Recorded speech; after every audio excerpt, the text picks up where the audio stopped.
Hi guys, so this is my official top 10 NBA draft prospects, in my opinion. This is all my opinion, so there might be some people that you guys think should be on this, and some guys you might not think should be on this. But this is my personal opinion. Okay, so let's just get right into it. With number 10, we've got Jalen Johnson, forward or slash guard out of Duke. The reason why I didn't put him higher is because he might have that. I think it's just being a Duke fan myself, I'm a little mad at him still from leaving. But that's why I dropped him lower, because he left and because he's more of a himself player other than a team player. He doesn't, Duke played way better without him other than a couple of games. But other than that, he really wasn't big of a factor. If not, he kind of brought the team down. That's why I put him at 10. And number 9 might be a shocker. The man, the myth, the legend himself, Johnny Juzang. So Johnny Juzang, he's a point guard out of UCLA. He had an amazing March Madness tournament. He played very well and was a key factor in UCLA getting to the Final Four. If not a key factor, probably the biggest factor of UCLA getting there. If he probably wouldn't have went on that run, they probably wouldn't have gotten to the Final Four whatsoever. So most people don't even have him in his top 50, but I have him in his top 10, in my opinion, because I think he can play well under pressure. As you could tell, I think he can score pretty easily, and he has pretty good defense. So that's why I put him there. He also makes great decisions and is a good team player. All right, so number 8 is also a shocker. Ayo Dosunmu, from point guard out of Illinois. So he also was playing very good up until the tournament where they did lose in the second round. I had him winning the championship, but off topic. But the reason why I put him there is he's a great player. He can score good, he can shoot, he can make layups, he can play defense, he's big, and is a point guard. He's kind of like Kevin Durant. That's who I would compare him to. Kevin Durant. Because, except a little shorter of a Kevin Durant. Because he's fast, he can do a lot. He can do everything on the court. He can play any position. That's why I put him at 8. Most people have him barely in the top 50. If not even in the top 50. So at 7, we've got Franz Wagner, small forward from Michigan. Not the greatest picture, as you can tell, but Franz Wagner, he was a great player from Michigan. I think him and Juwan Howard were very good together, and I hope he can find another coach like that just to bring out his star ability like he did at Michigan. He's a great scorer. He can play decent defense.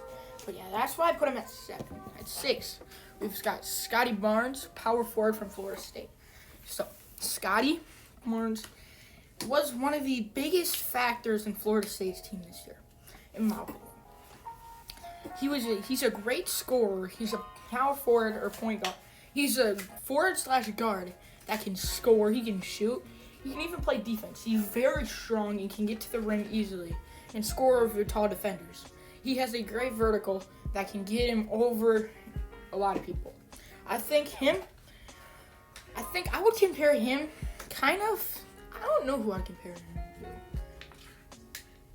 to. I don't know why I'm thinking of Donovan Mitchell, but I don't think Donovan Mitchell a great comparison.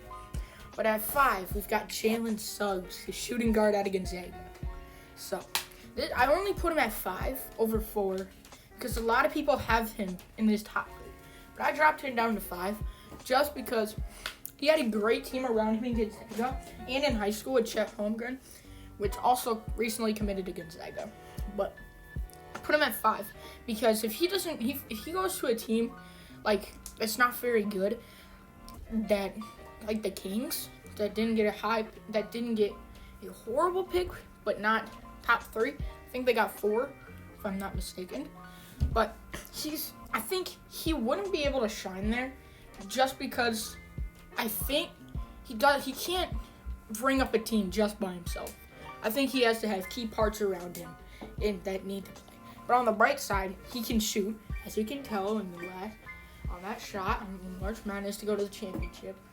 But he also wasn't a very key factor in the national championship where they got demolished by Baylor. And with our number 4 coming back to Baylor, we've got Davion Mitchell, point guard / shooting guard out of Baylor. So I put Davion ahead of Jalen Suggs just because Davion, in my opinion, he can really carry a team. If he had to, he could. But at Baylor, of course, he didn't with all his players around him. But he won. He was a very good player there. I think he can play. If he had to, I think he would be able to play forward too. I think he could. He can score very well. He's decent at defense. If he builds a little more muscle on him, he could be very deadly in the NBA, in my opinion. All right, moving on to number 3, we have Evan Mobley, the center out of USC. So he's a great center. I know that. But I didn't put him in the top 2 just because I thought there's a player that's underrated in that top 2. But he's a great player. He's probably going to be an all-star eventually. When he gets. I think he's great in the paint scorer. If he works on his threes, he could be deadly. He could be like a Giannis Antetokounmpo player or a Kevin Durant. A lot like that. But I think if he goes to a bad team, I think he would be able to shine there too. Like, make them to be an okay team. He's pretty good. He's a great leader, and yeah, he's a great team player. Moving on to number 2, we have Jalen Green. He's a shooting guard out of the G League Ignite. The reason why I put him at 2 ahead of Evan Mobley, is because I think he's underrated just because he didn't go the college route, and not so much people watch the G League. So I thought if he would have played in college, he could be considered number 1. But I overall think Cade Cunningham's better than him. But so I put him at 2 ahead of Evan Mobley because he's a good shooter, can dribble the ball. I think he's a great inside scorer. If he works on his defense and shooting ability a little more, and builds some muscle, he is a deadly. He's going to be good if he builds some muscle. And last but not least, we have Cade Cunningham. So Cade Cunningham, of course, point guard out of Oklahoma State. He is a great scorer, a great team player, a leader. Brought an okay Oklahoma State team all the way to March Madness. And they played pretty well. So I think he was one of the far leaders on this team and really played very well. He can shoot the ball. He can dribble. He can do everything. He can work. I think if he had to work on something, he could work on his inside defense a little much. But I don't think he'll have to be playing inside much. So now I'm going to do my comparisons with these guys. So Cade Cunningham, I compare him to I think Damian Lillard or Steph Curry or D'Angelo Russell. Like they're all 3 very good. They're kind of short and they can play point guard, shooting guard. They can play anywhere basically. And they bring, just because they're short doesn't mean they can't play. They are one of the best players in the NBA.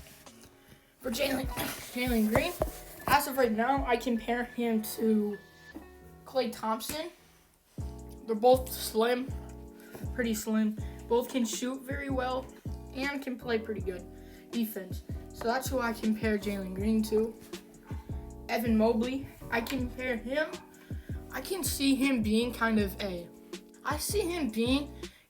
like a Kevin Durant or Giannis Antetokounmpo. Because they're both great players. I think he can bring all of his offensive and defensive ability into one game. Just like that. All right. Davion Mitchell. I compare Davion Mitchell to Russell Westbrook.